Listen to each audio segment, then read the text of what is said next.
Gregory Keene is here, turning the next page of the Dossier on Dumetrius.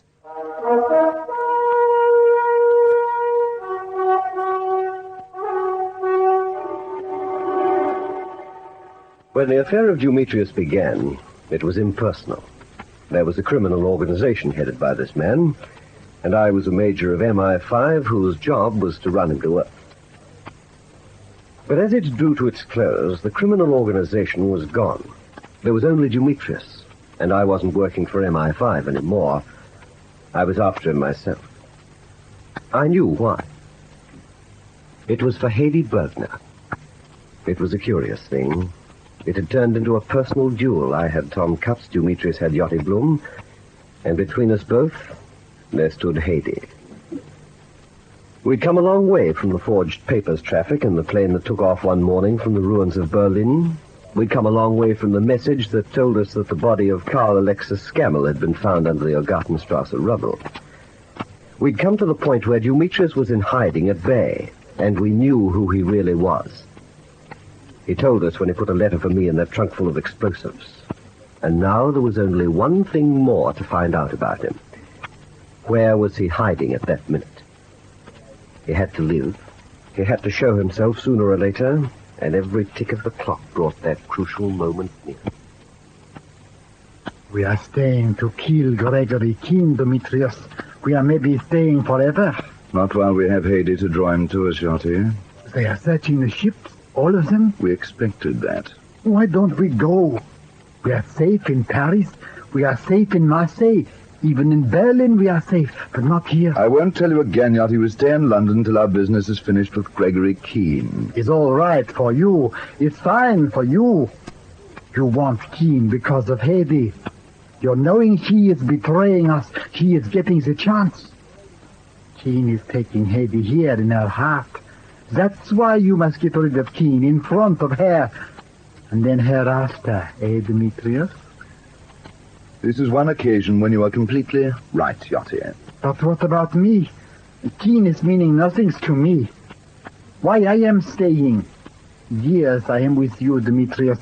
Years when you are not Dumetrius. Always I am there. No questions. Yachty do this, Yachty do that. Always I am doing it.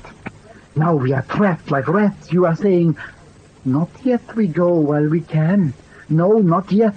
First I must pay Keene for stealing Hayley. Never mind what happens to Yachty. Oh, in a moment you'll have me in tears, Yachty. You're making the joke. It's no joke. And you'll carry out your orders because you have no choice. Maybe I'm going alone. I am still escaping alone. How?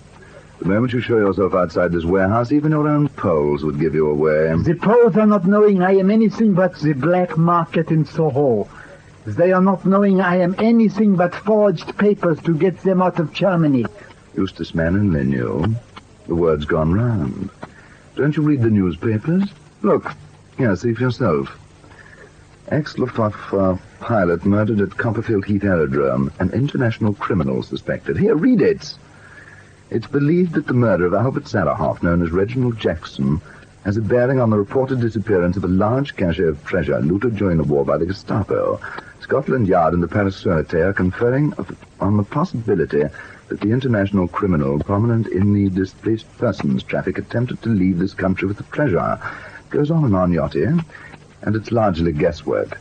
Those Poles of yours can put two and two together. Some I know. Some I am giving papers. They are knowing how to get out of the country. Make up your mind to it, Yachty. I'm the only one who can get you out of the country, and for the present I need you here. There is no way out for you alone. Do you hear me? Yeah. Maybe we hang, all of us. Oh, no. No, we'll never hang. If we can't escape, if even our own underground can't help us, they'll never take us alive. So let's hear no more about you making a run for it alone. And if we have to admit defeat here in London, we're taking Gregory Keene with us. That I swear to you, Yachty. Gregory Keene will be paid in full.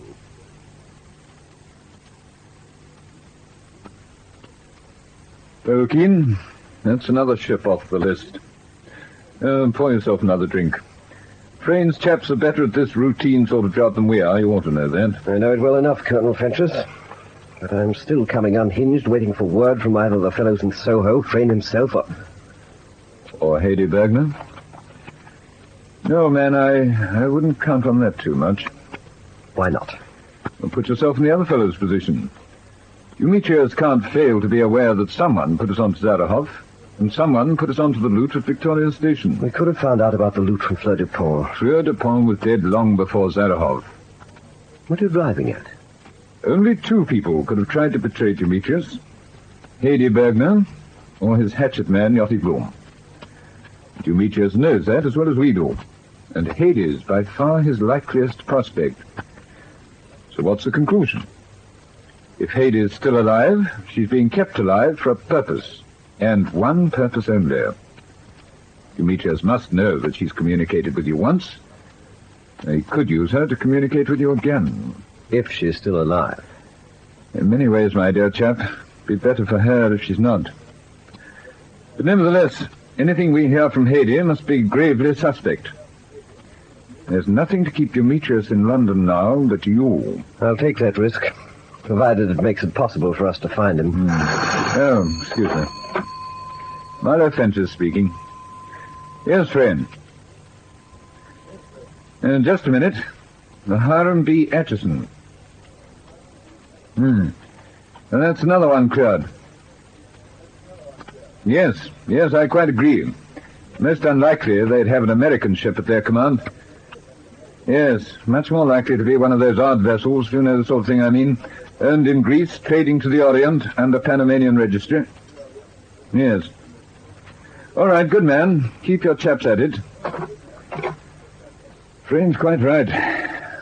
Time it took us to get authority to search these ships, after Dumitrius found Eustace Manningley on the docks, makes it more or less a waste of time. But we have to go on just the same.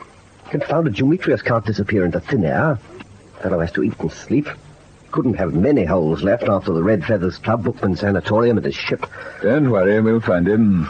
It's simply not on the cards that he'd have still another established hideout. Now, look, Keene, do keep a grip on yourself. We're doing well. You know Yachty Bloom's losing his hold on the poles. We've picked up whispers here and there in Soho. Oh, the rats are leaving the sinking ship. So just relax, old man. And do help yourself to a drink or do something, Keene. You're getting on my nerves. Getting on my own. If only we could get Haydée away from them. If only I knew what was happening to that girl. Yes, perhaps I shouldn't have... Oh, to the devil with you, Keene. You know as well as I do, Dumitrius must have a good idea what she's been up to. That's what's wrong, don't you understand? No, I don't. The girl's taken her chances. She's had her eyes wide open since the time they knifed Hank Godowsky. But Colonel Fentress, I saw what they did to Eustace Manningley. I don't like informers, young or old, black or white, male or female. And to Dumitrius, Haydée's made herself the arch-informer of them all. That's why I can't sit still, you understand that? That's why I can't get a grip. Oh, where's that whiskey of yours?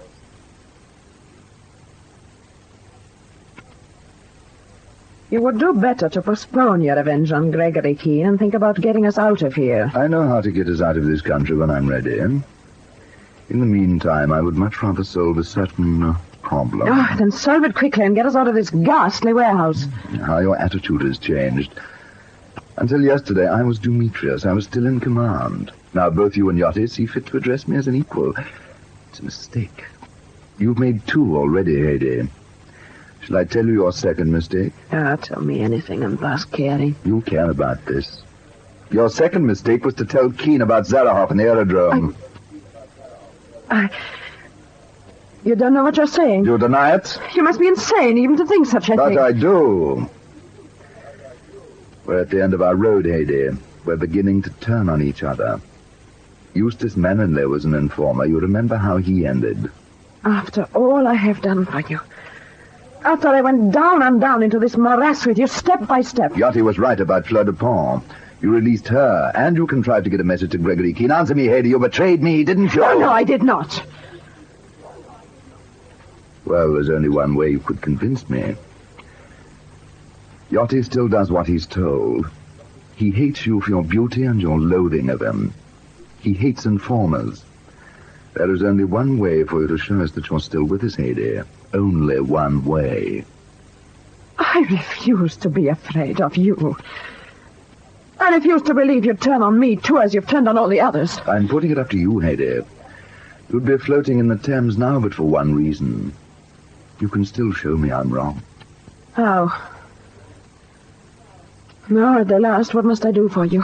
You're the only person who can bring Gregory Keene to me alone. I knew it would come to this. I have been waiting for it. You're alive for no other reason.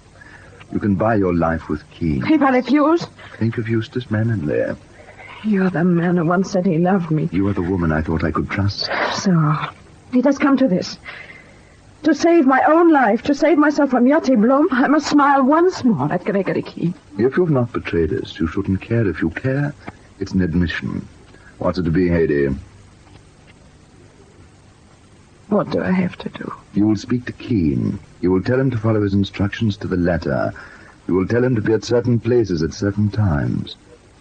And if he does not, he will find you, Haydée, as he found his other informer. That's what you'll tell Gregory Keene.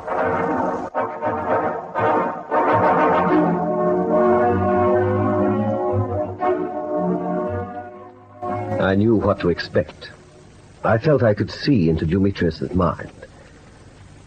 At that stage, there were 33 hours to go.